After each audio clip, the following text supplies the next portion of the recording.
feel like it has been ages since I've been in my car. Honestly, been through the absolute ringer with this vehicle, but it's good to be back. We fixed it up, finally went through all that rigmarole, got it back. When did we get it back? Yesterday, I'm pretty sure. So they were trying to like fix it for ages, and then they were like, oh, it'll be ready on Monday. Like, I dropped this off a week ago, and then they were like, oh yeah, Monday, sweet. Call up on Monday, nah brother, sorry, we told you it was going to be ready, but that was a different Hyundai.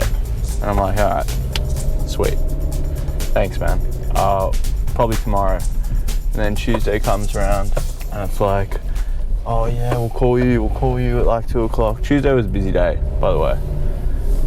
Wow, it is dark as well. This is winter. This is as winter gets.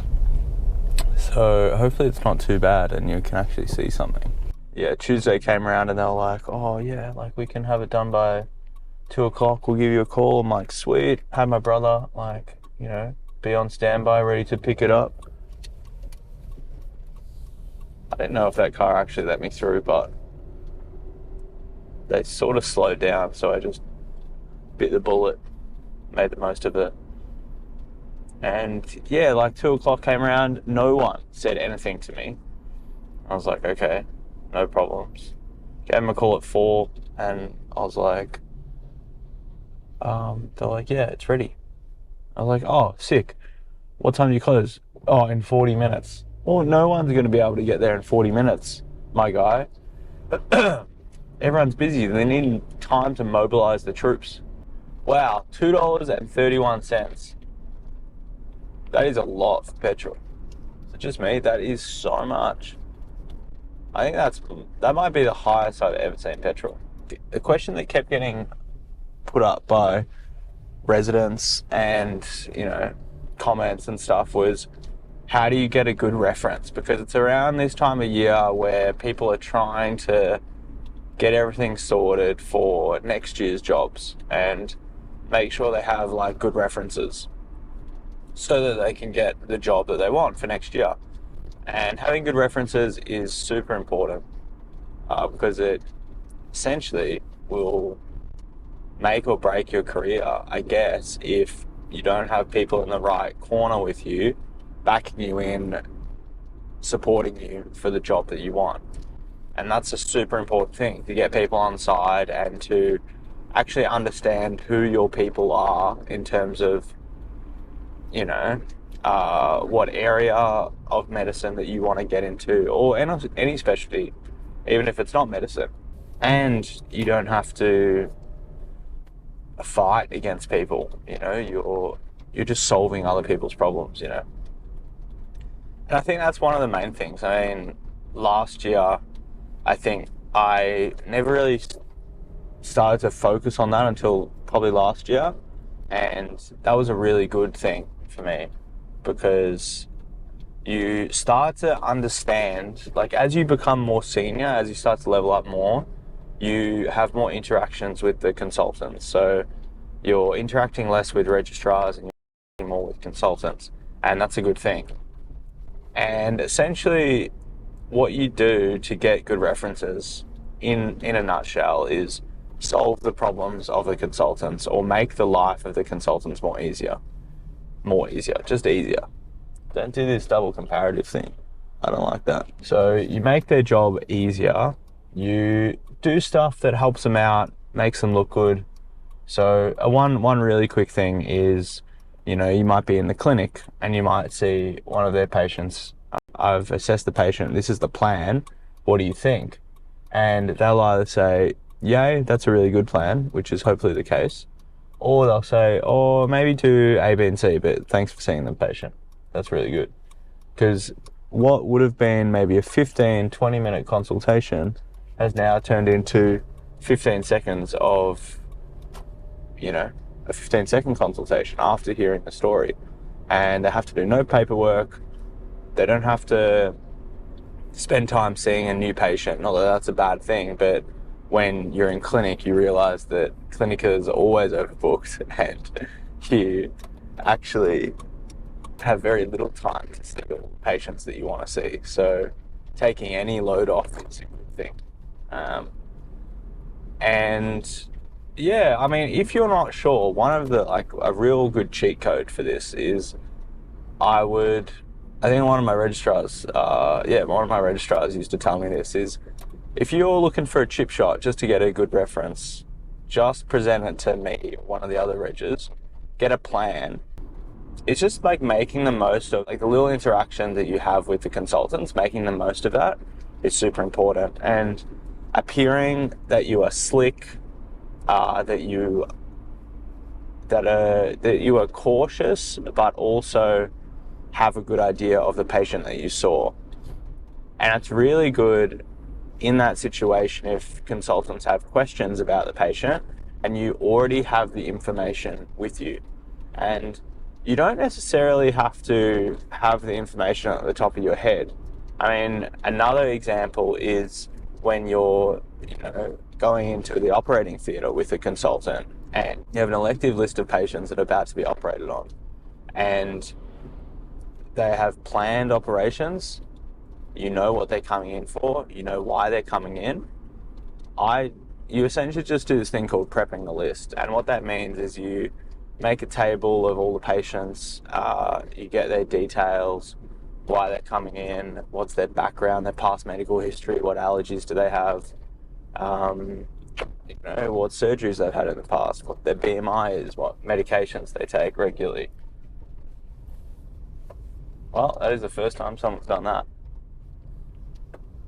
Oh, well, I cut off that person and then that person cut off me. So I guess that's a little bit of karma. I really feel like a coffee. I'm honest. Like, I haven't had a coffee this morning. I've also been doing this thing where I was like getting so tired for the past few weeks. I was like, why am I getting so tired? Like, I'm not having more coffee. I'm not having less coffee. I think it was just going back to that habit of like, as soon as I wake up, drinking coffee, and then, I don't know, it's like watch some things on the internet and you're like, wow, if you drink coffee a bit later, like delay it by like 90 minutes, 120 minutes, that'll help and it'll keep your energy levels higher for the course of the day or something like that. And I was like, but now I did it. I'm like, I only had 3 coffees on Monday and I was like, it was like the whole day. I only had 3 coffees and they're like very delayed. It was amazing. I was like, I don't think I've had more energy. I think I also went for a run that night as well. So how good's that? So that's what I'm going to keep doing from now on, because I woke up at like 5:10 this morning, but it was like not really that productive. I didn't really do that much because I had a late one yesterday. I didn't get home until like 9:30 from work, I think. So should we stop off and get a quick coffee, or just wait, go to work? I think there's a drive-through coffee place, which could be fun. Maybe we'll try that. Yeah, if there's a drive-through coffee place, we can do that and see what it's like. Yeah, all right, let's try that. But yeah, when you're prepping the list, you have the list of all your patients that you're gonna help out with the operations for that day, and you show that to the consultants. They know what's coming, but they're not always as like up to date with the smaller cases as, yeah, I mean, like they know what's coming, to be honest, but I guess they don't prep the lists, so they look through it on the day and can make decisions as well. They're very prepared and they know what they're doing, but it's nice to just like gently remind them, hey, this is what case we're doing for the day. this is what the patient is, this is what their name is, their age, you know, just like little things like that that are super helpful in presenting a case. And they can say, oh, what do we have on for this morning? Or what do we have on for like 2 days time in the morning? And you're like, well, I've already got a printed list on my laptop. I'm just going to pull it up and tell you about them. And you can use your laptop as reference. I mean, I've like chatted to consultants before, just like whipped the laptop out of the bag, one click, got out the table, and they're just like, oh, sweet, very prepared, you know? It's just a good look to have, I think. It shows that you're thinking ahead of time about the patients, and you're planning, you're being prepared, you're just putting in work to make the consultant's life easier. And they just think, well, each time I have a list, I want this guy to help me out, or at least be there, because, you know, you understand the patients, you know what to do, you know what to write. Even writing the operation note under the consultant's supervision is super, super helpful. I did that, I think, when I think it was last year, the registrars all went away, and you write the operation notes, you make sure you can do time out, you know, like when you go into the operating room before the patient like gets started with the operation and has the anesthetic and everything, you essentially, you know, go through the paperwork, dot the I's, cross the T's, and that's just a good way to make sure that the patient is safe and having the right operation. Very rarely things get slipped through the cracks, you know, but that's the whole point. That's why we do these things, so that they don't get missed.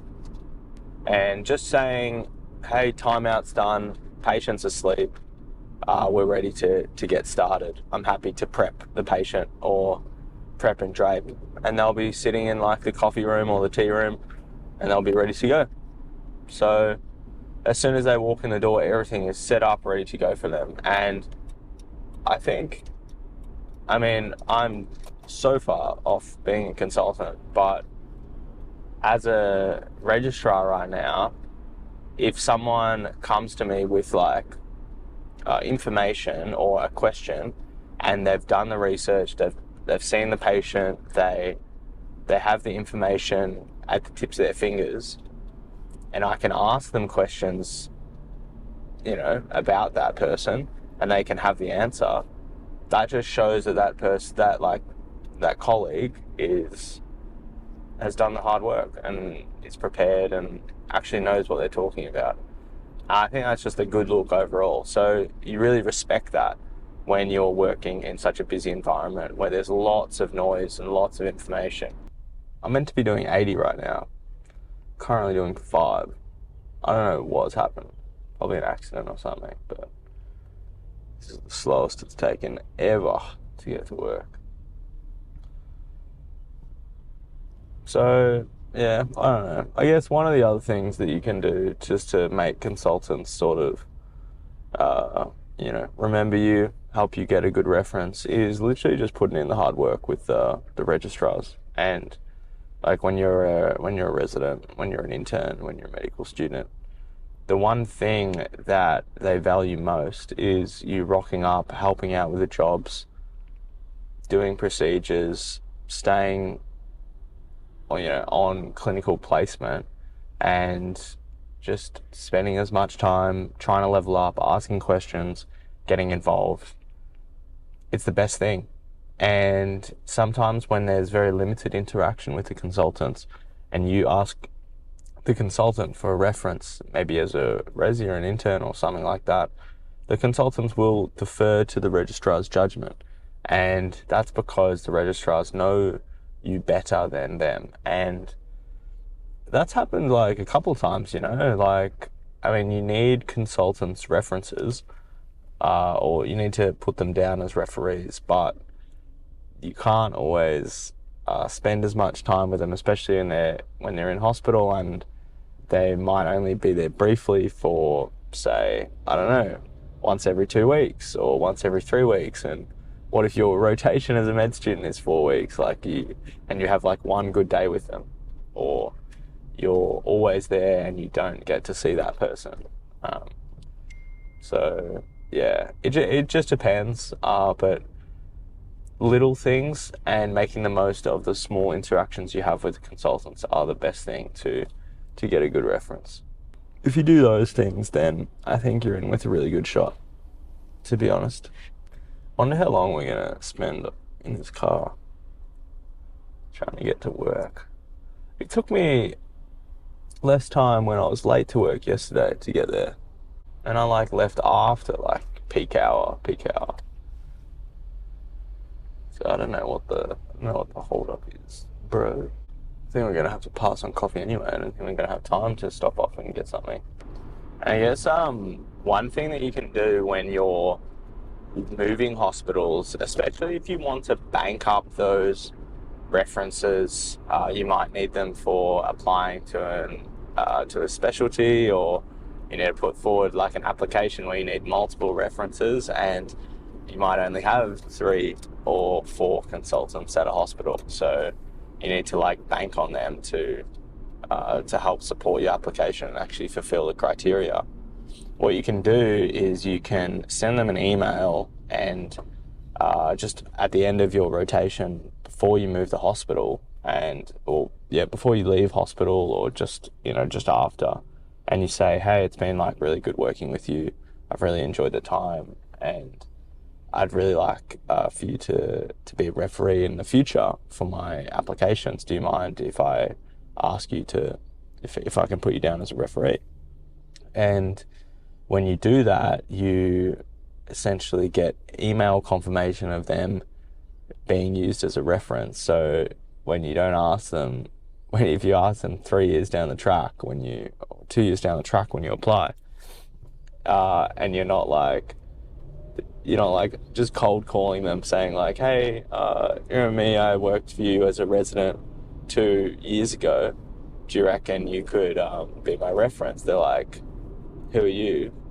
They won't give you that good of a reference. So if you have email proof, an email confirmation that they're happy to support you, then when the time comes for you to apply, you just email back on that same thread, on that same email thread, and you say, hey, could you, I'm actually applying now, unless they feel like it's inappropriate at that time, which I think is less likely if you've already agreed to it maybe a year ago or so. And it's easier if you stay in touch and do things to still connect with them. It's going to be a much gentler, simpler process in terms of getting them to help out and getting them to support you in whatever job you're applying for or whatever application you're getting put down for. So I think that's always a good idea, because often when you're starting out, junior doctors often move hospitals a lot, and it's hard if you take a year off. You might do locuming for a year, you come back, you want to get onto a specialty, you can't, because you need these references, and then you need to take time to build up the references. If you have them in the bank already as you go, and that's the thing, I think that's the most, that's the best advice for most things. Do things as you go, don't leave it all to the end and then cram it in, because it's going to be messy, it's going to be sloppy, things are going to be missed. It's the same thing at tax time, collect your receipts through the year as you go. Don't just try to scramble through emails at the last moment. It's just going to take up way too much time, and I feel like just get it sorted sooner rather than later, and that's it.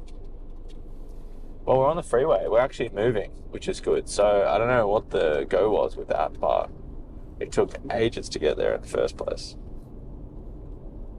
So it looks like we're not going to be that late. Just focus on making their job easier, presenting yourself as slick, prepared, and just being around. You will just naturally become known to them. And even if you don't have that much interaction with the consultants, doing the hard work with like the registrars and putting your hard work in on the ward, that's going to really support your presentation and your interaction with those consultants. So yeah, I think that's just the best thing you can do. I mean, even getting involved in research is not a bad idea too. Consultants get a lot of enjoyment out of the research side of things, because that's still like challenging for them, especially if they've done clinical practice for a while. They might have a particular interest in learning more about a certain field or progressing a certain field, or hoping to potentially improve clinical practice and optimize conditions. That can be done through research and proving it through clinical studies and trials what is better in terms of what we're currently doing. And if you can help them in that pursuit, then that's also going to put you in good stead. They're very busy people, and yeah, I think just solving problems is just like the simplest thing you could focus on. You don't have to like suck up to them or, essentially brown nose. Like, you can be like just a normal, nice person, have good small talk with them, ask them about how they're going, ask them stuff that's like not even clinical as well. Like, just everyday normal talk that you would do to another human being is as simple as it gets sometimes in terms of getting on with someone. You're trying to make friends with a work colleague in a professional manner, and as much as it's all about the job and work stuff, sometimes everyone always talks to people at work about work stuff, and they want to talk about their kids, or they want to talk about where they're going for holidays, or I remember having a chat to one of the consultants a couple of weeks, I think it was in my last week of when I was a resident, and I was just asking him about his last trip, because I saw him a few months ago, and he said he was going on a trip to like Canada or something, to America. And then when he came back, I asked him, how was it? And that's just like a nice like little circle, a little connection that you show them that you're interested in what they're doing and you remember what they're up to. Yeah. Very, very simple at the end of the day. You just got to, put in the hard work early, be around, and be consistent. That's it.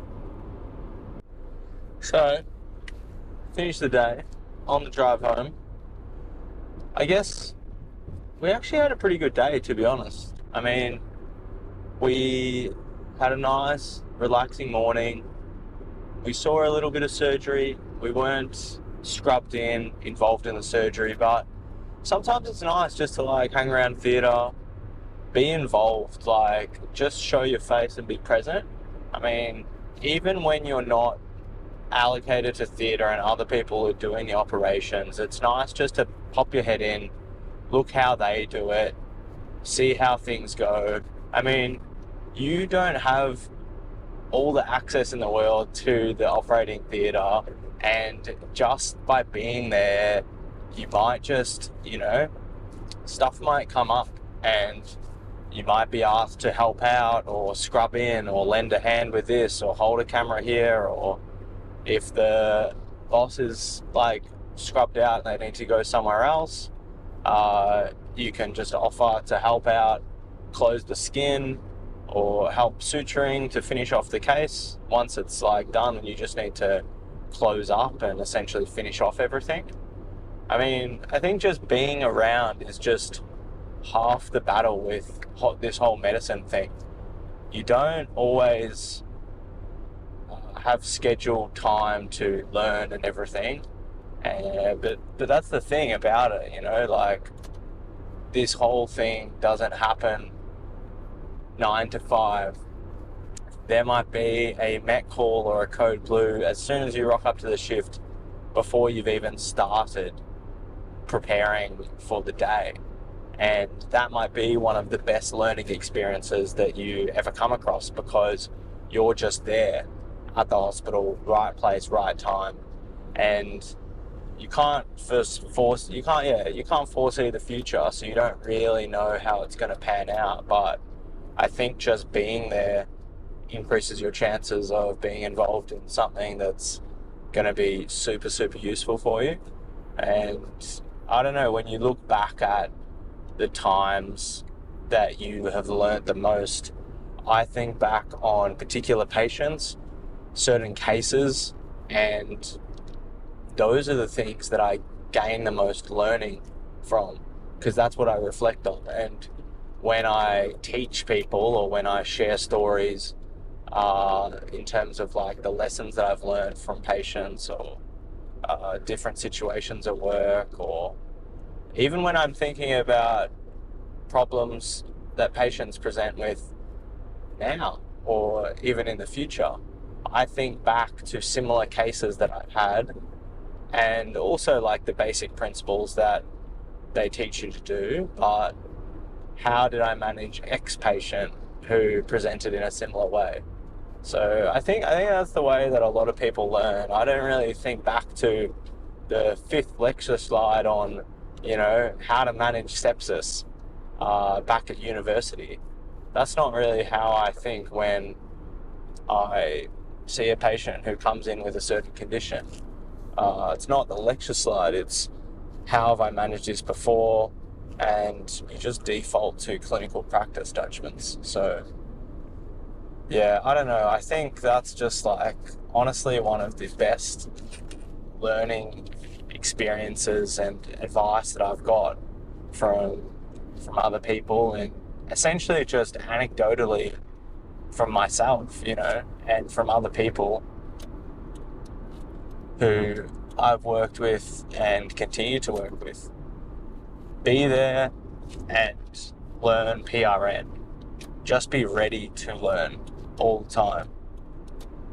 It's okay if you go in and you have never seen a procedure like I don't know, how to do an incision and drainage of like an abscess on the ward or something, or in ED. Maybe you're asked to draw up some local anesthetic. You've never done that. Well, that's all right. Get someone to show you. You essentially go with this whole thing, see one, do one, teach one, and honestly, that's great advice in terms of medicine when it's in a supervised fashion. Medicine can be very daunting, but you just need to have this one layer of supervision to make it all okay, and really give you the confidence to be able to tackle all these different situations. So, I mean, that's why it's a really good idea for when you have your junior staff with you to get them involved as much as they can, because once they start doing the stuff that you're doing, once they can see that they can do it themselves and not actually just have to wait for your approval the whole time, you start letting them make the decisions under your supervision. You will never feel comfortable at it. Like this is actually a really good thought to have. And I probably had it maybe, I don't know, 6 months ago, 9 months ago. I really thought about this. You don't feel comfortable until you do stuff a lot of the time. And I know you, like, obviously, like, that makes sense, but until you think about it, like, you don't spend time as a resident and then you become a registrar. You spend time as a resident doing registrar things, and then you become a registrar, and then you feel comfortable, So it's by actually doing stuff over and over and over again, putting in the reps, the whole thing, like quantity, that will inevitably produce some degree of quality. And yeah, you can't just do one perfect cannula. Sure, that's going to be amazing. You can think, how good can cannulas go? Like, I can put in this perfect drip, it's immaculate. But what about this patient who has one good vein and it's very, well, it has one vein and it's very friable and very thin, and yeah, what happens if you miss that one? Where do you go next? Or what happens if you don't know how to use ultrasound to get a vein? What do you do then? And then, like, it's all about troubleshooting and going into these problems and then solving them, or finding some other way to help you out, whether that be to phone a friend, call a senior colleague, how to escalate.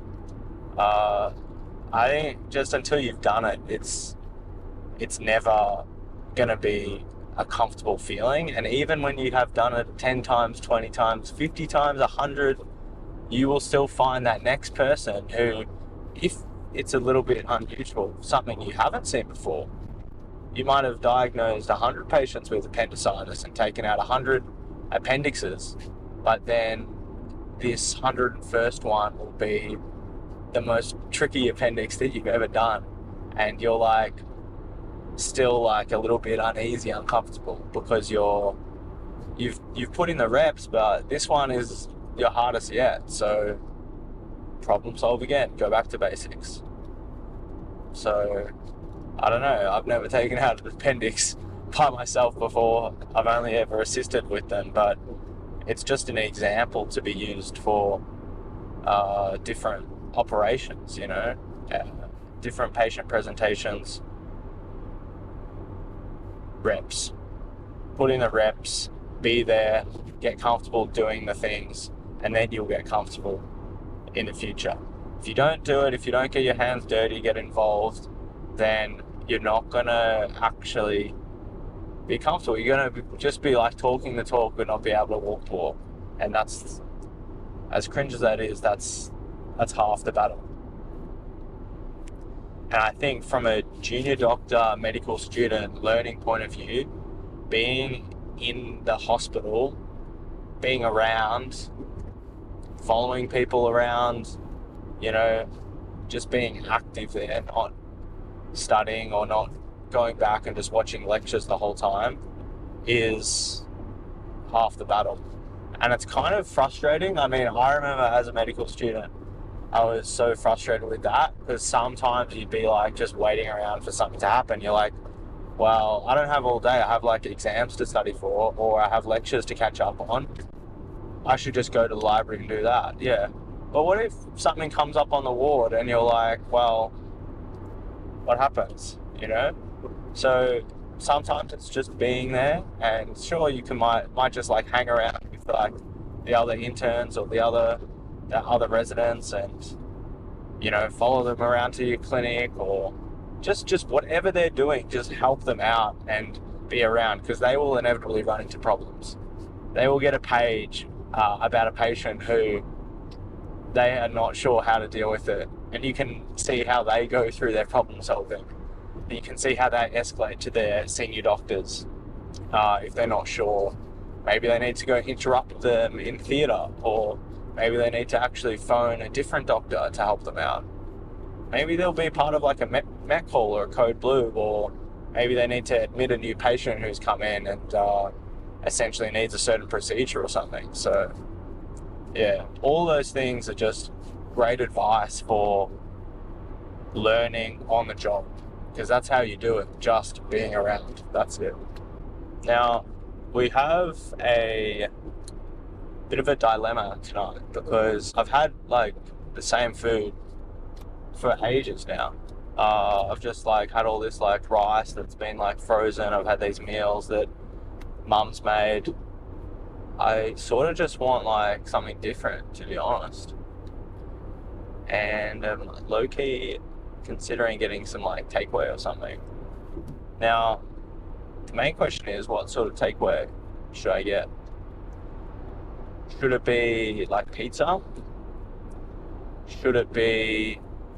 I don't really want this truck to come at me, so I'm going to move lanes. Oh, I thought that truck was going to run me over. Should it be like Mexican? Like, I'm low-key thinking like Mexican could be really tasty. We were almost going to get Nando's for lunch today, but sometimes Nando's, like, if it doesn't get delivered on time, like in the right period of time, chips get soggy. All the other Nando's stuff, like if you get a pitta, I mean, chicken actually keeps fine. Not too fussed about chicken, but the chips is the main thing. If the chips get delayed, the sogginess of the chips really impacts your quality of Nando's. So yeah, that's what I'm thinking about at the moment. Don't want to cook, and I sort of want something a little bit different. So that's why I'm thinking about ordering something. Also, I just got paid as well, and we have actually just maximized our salary packaging for this year. So when you do salary packaging, if you've never heard of it before, I have another couple videos on that. Salary packaging is essentially pre-tax money that you can use. It's the mini benefit for people like us in the public health sectors. You can also do it in other sectors, but the major benefits are like public health and non-for-profits. And yeah, we get to save a couple grand just by not getting taxed on a small proportion of our income. And that's really good. So I think I kind of want to use it on, well, it's not like I use it on that, but like indirectly I save money, so like you spend it on other stuff. Anyways, convoluted way of saying that this is my excuse for ordering some takeaway. And I don't think it's a bad idea. Also, very much looking forward to long weekend. I think we might head away for a couple of days, which would be amazing. We have Saturday, Sunday, Monday off. Well, let's not jinx ourselves because I've looked at it. We're on call on Saturday and Sunday.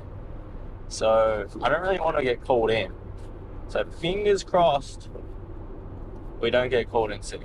So we don't have to go into work because someone else calls in sick. That would be horrendous. Oh, that would be the worst. That would be the absolute worst. Now, the other thing that, I've been thinking about today, well, not just today, just more so in general, is like your overall like mental well-being and mental health in regards to full-time work, and more specifically in medicine, because I think it does require, I mean, like there's a lot of industries. I don't really feel that strongly that medicine as a whole needs to be like respected and in terms of like put up on a pedestal and be like, this is such a hard job, there is like, we're like the pillars of society. I don't like that. Like when people ask you, oh, what do you do for work, and you're like, oh, I'm a doctor, and you're like, oh, doctor, I'm just like, in my head I'm thinking, shut up, like don't say that sort of stuff. Like it's just a job at the end of the day. When I look at my work, I'm like, oh, this is like just a job. That's cool. Like I need other stuff outside of this to keep me engaged and creatively, like, interested. And you can really pour yourself into it and still have more to give, even after you give 100%. The job is so like, I think that's why I like it. There's so much you can do and still learn to do, even after you've spent 10 years, 5 years, 3 years, 25 or 50 years in the field. It's the same way, like, I think that other video that I made about that 93-year-old cardiologist guy. Why do you think he still keeps rocking up to work? There is still stuff to learn, still stuff to give to patients. I think there's so much fulfillment permanently that you could never achieve in one lifetime. So by that nature, that is the very reason why I wanted to go into medicine. It's because of its constant growth, constant ingenuity and development, and essentially a boredom-free field in terms of there's so much going on all the time. And even if you reach what you think is maybe the end point in a certain field, maybe there's new facets that haven't been uncovered. Yeah, maybe there's new facets that haven't been uncovered, or maybe there's alternative directions that you could explore in terms of teaching opportunities, research opportunities, pioneering different surgical techniques, or, leadership roles. All these different things are faculty roles, or coordinator. Like, there's different positions you can move in and out of in the medical field. And I don't know, at the moment, mate, like, maybe I will reflect back on this video in 15 years and think, boy, what were you saying? This is like any other field. You get to the point and you're like, you can't, it's boring, Maybe I'll say that in 15 years, who knows? Hopefully not, but yeah, I don't know, it's like, it's nice, and you see a constant influx of new people coming in. I think that's an interesting thing as well, like, apart from the boredom side of it, I don't think I'll ever see myself reaching boredom in the field of medicine. You will constantly be getting refreshed and rejuvenated by the new staff that come in. So that's something that's interesting. Like, I never thought about it until I started interacting with the consultants more and more, is that as you become a consultant and you essentially stay at a certain hospital or health network, new staff, like the new junior staff, will come and rotate through, and interns will only stay for 8 to 10 weeks. Well, yeah, 10 weeks. They have their rotations for 10 weeks. It's 2.5 months. It's nothing. Every 2.5 months, you get a new intern for your unit that you'll interact with and see. Every 3 months, you'll get a new resident. Every 6 months, you'll get a new registrar. And every 6 months or 12 months, you'll get a new registrar. So each year, you'll have a number of different staff members that turn over and you will interact with them. And in different ways, you'll see the registrars more than the other junior staff members, because they'll be liaising with you more and maybe operating with you more. But even still, I think the changeover in staff is enough maybe to keep you interested, and just adds another degree of change and fulfillment in the entire profession. Having said that, even on top of that, you'll interact with different staff members across specialties as well. So maybe they'll change. Some people go to different other hospitals. Their families might move. You might want to change. Yeah, I don't know. I think just when I start a new year, I like to reset and see different people and learn new things. And I think if you're just at the same workplace, the same time, with the same people, doing the same things over and over again, it can be boring. But with medicine, there's just new patients, there's new staff members. As a training doctor or junior doctor, new location. And even with a lot of the bosses or a lot of the consultants, they might work at 3 or 4 different places, at least. Some more than that, some less. But they will rotate through different places to, I don't know, like, you can't just have all the work at one health network. There is a lot of work to be shared around, and you might only get a day or 2 at Health Network A or Health Network B.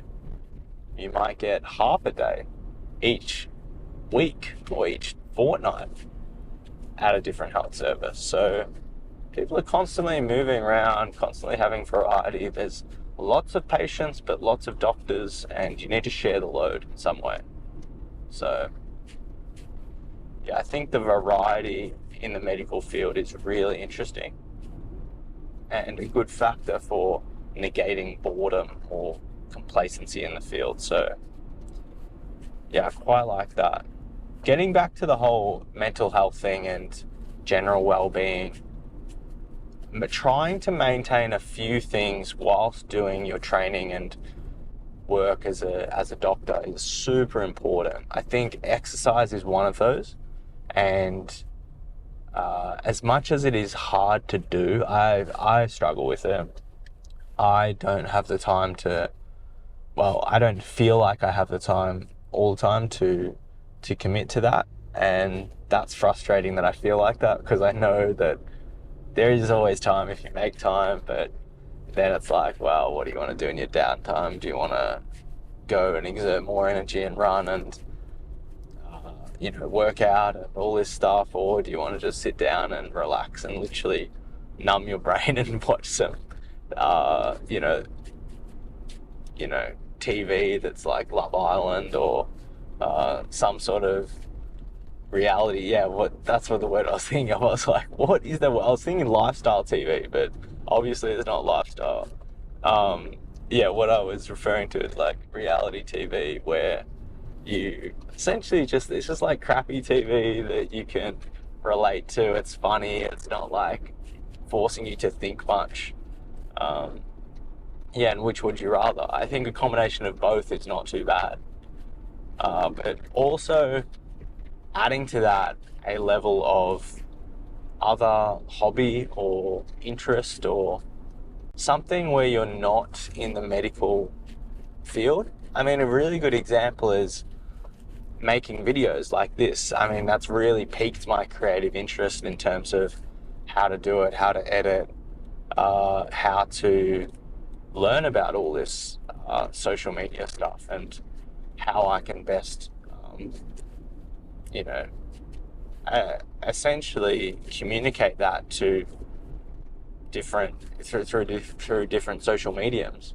And I'm constantly learning how to make a website, how to learn about all this software and tech and everything, and that's really my big interest at the moment, among other things. But that's just one small example of how you can diversify your interests. And when you get home, you should just not really think about work that much, even though sometimes you do have to do a little bit of work outside, whether that be research or study or preparation for operating lists, or helping out prepare meetings or something like that.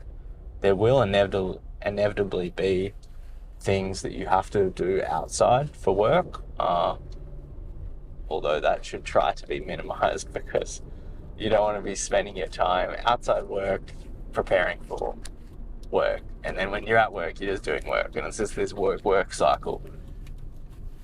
You do want work-life balance. However, I've said this before, that you may need to actually work a lot before you get that whole life balance part. Yeah. Oh, someone up on the balcony. God, I'm just so excited that I've got my car back. I mean, we really went through the ringer with this car. Even when I left, the guy was like, oh, the steering wheel is like clunky and you need to get it fixed. Don't worry about it. He's like, have you noticed a clunkiness in your wheel when you steer, when you turn the car? No, brother, I have not noticed it. Right now, I don't think it's been... Did I just notice it then? You know what? No, I have not noticed it. So, sorry, my guy. I don't think this whole clunkiness thing is a real issue. Alright. Hopefully that helps. I'm going to see you guys next time. And in the same car. Hopefully we don't have a whole car shenanigans.